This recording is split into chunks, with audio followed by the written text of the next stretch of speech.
If you make under $140,000 with 2 kids and still feel broke, you're not crazy. A Wall Street strategist went completely viral saying that the real poverty line in America is $140,000, meaning 6-figure families aren't bad with money.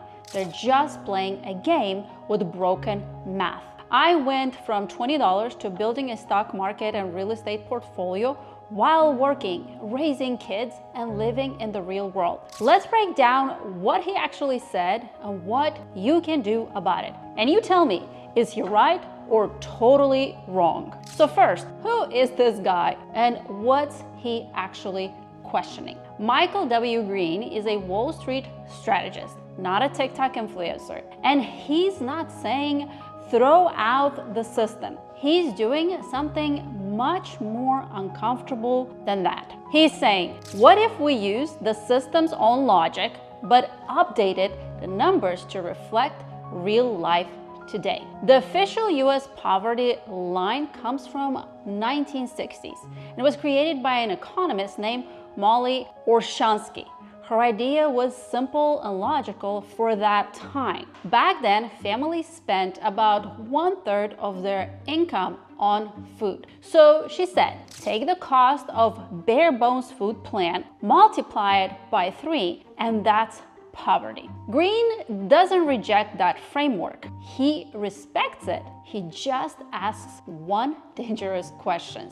What happens if we plug in modern reality instead of 1960s assumptions? That one move changes really everything. Number 2, the multiplier problem. Here's the heart of this argument. In the 1960s, food ate up 1/3 of your income.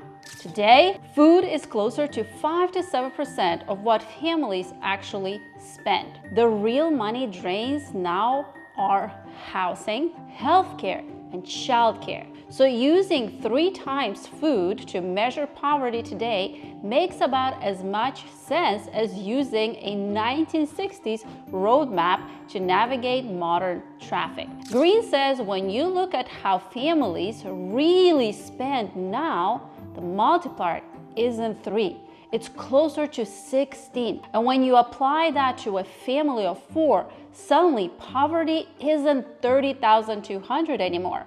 It's closer to 130,000 to 150,000 just to realistically function, not thrive, not vacation, just not to drown. That's the claim that made people stop the scrolling. Number 3, the no frills budget. Now here's where this gets uncomfortable and to some very validating. Green builds what he calls a bare bones budget for a typical family of 4. 2 working parents, 2 kids, no luxury vacations, no fancy cars, no designer anything. Just housing, childcare, food, transportation, healthcare, basic necessities. Using MIT data, he lands at about $118,000 a year after taxes just to cover those essentials. When you add federal and state taxes back in, that means a family needs around $136,000 in gross income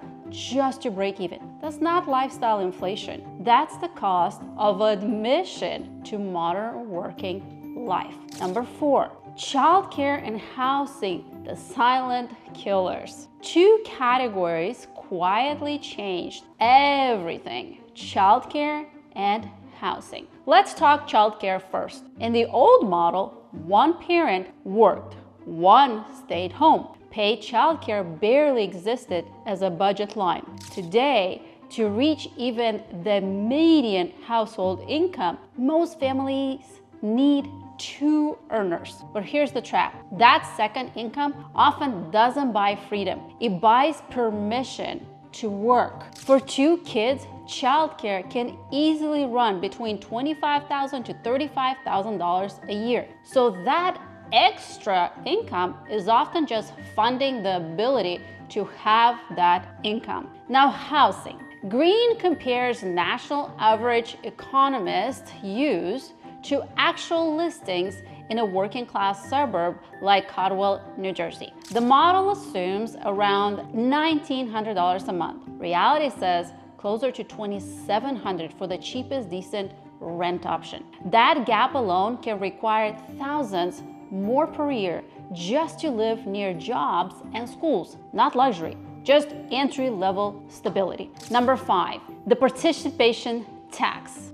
This is one of his most important ideas. Green calls it what we might think of as the participation tax. Not are things fancier now, but more like what does it cost just to play the game? Today, to function as a working family, you need smartphones, broadband, expensive healthcare, childcare, higher payroll taxes. These aren't luxuries, and when he compares these baseline costs to past decades, he shows something very interesting. The true cost of just existing as a working family has risen far faster than official inflation numbers. Again, not inflation, cost of admission. Number 6, the valley of death.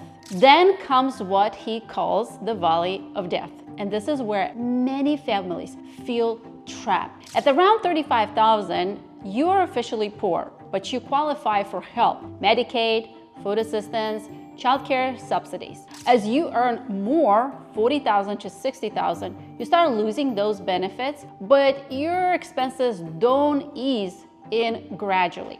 They actually explode. By the time a family hits $100,000, the aid is gone and they're paying full price for healthcare, childcare, housing, all at once. The crucial irony, he points out, many families are worse off net at $100,000 than they were at much lower incomes with support. This isn't about discouraging ambition. It's about understanding why the middle feels squeezed from both sides. If you're a family earning 6 figures and the math doesn't add up, the takeaway is not give up or try harder. The takeaway is this: you cannot budget your way out of structural problem, but you can invest your way out of it. And that requires a completely different way of thinking about money. 7, ruin is a one-way door. Green also talks about something most people avoid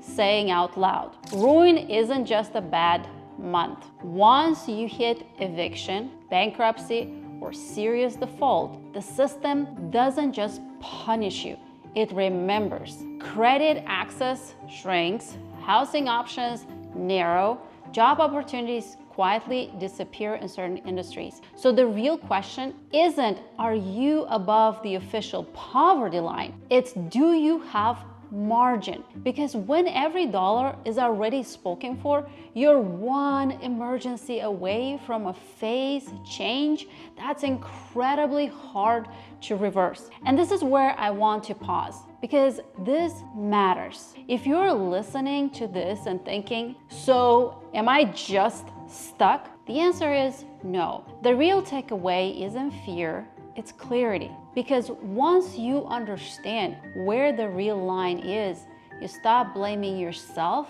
and you stop trying to fix a structural problem with willpower and budgeting alone. Number 8, COVID and the leaking bucket. Then he points to COVID. And this part surprises people. During lockdowns, savings rates spiked. Yes, there was government relief too, but something else happened too. Many participation costs disappeared. No commuting, less childcare, fewer work-related expenses. For the first time, families making decent incomes felt breathing room. The bucket stopped leaking. And when life reopened, those costs came roaring back, plus inflation, and the margin vanished. To Green, this proved something important. The structure of everyday costs is the problem, not just individual discipline. COVID accidentally ran a massive experiment on American families. Same people, same skills, often the same income, but fewer structural leaks. And suddenly, people could breathe. That tells us something powerful. The answer isn't just earning more, it's building systems that keep money from leaking and making it grow. For families stuck in this six-figure squeeze, that means 3 core shifts. 1. Stop relying only on one income. Income covers the expenses. Assets create margin. Number 2, automate your future.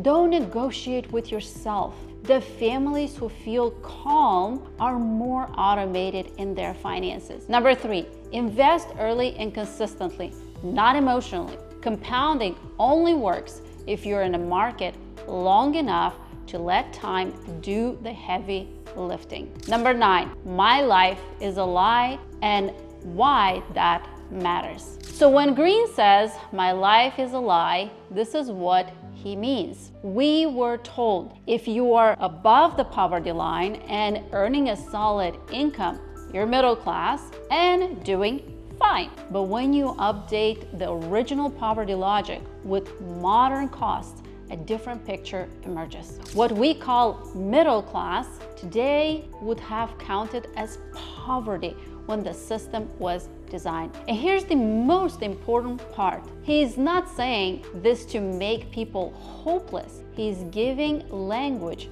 to what millions already feel. I'm not lazy, I'm not responsible, something doesn't add up. And once you see the real landscape clearly, you stop blaming yourself and you can start building margin on purpose with wisdom instead of shame. This entire conversation, the gap between income and reality, is exactly why I created the Millionaire Investor Live Workshop. I keep seeing smart, hardworking people doing everything right, earning six figures, saving, being responsible, and still feeling behind. Not because they were bad with money, but because no one ever taught them how to make money work for them. I know this personally. I went from having $20 in my pocket to building a stock market and real estate portfolio while raising kids and living in the real world. Not by hustling harder, but by learning how to invest with intention, structure, and wisdom. In the Millionaire Investor Coaching Workshop, I would walk you through how to take control of cash flow without deprivation, how to invest in a way that builds margin and peace, and finally, make your money work for you, not against you. This isn't about getting rich quick, it's about getting free enough that rising costs don't control your life. If you're earning good money and still asking, why does it feel so hard? This workshop was built for you. I will link it below.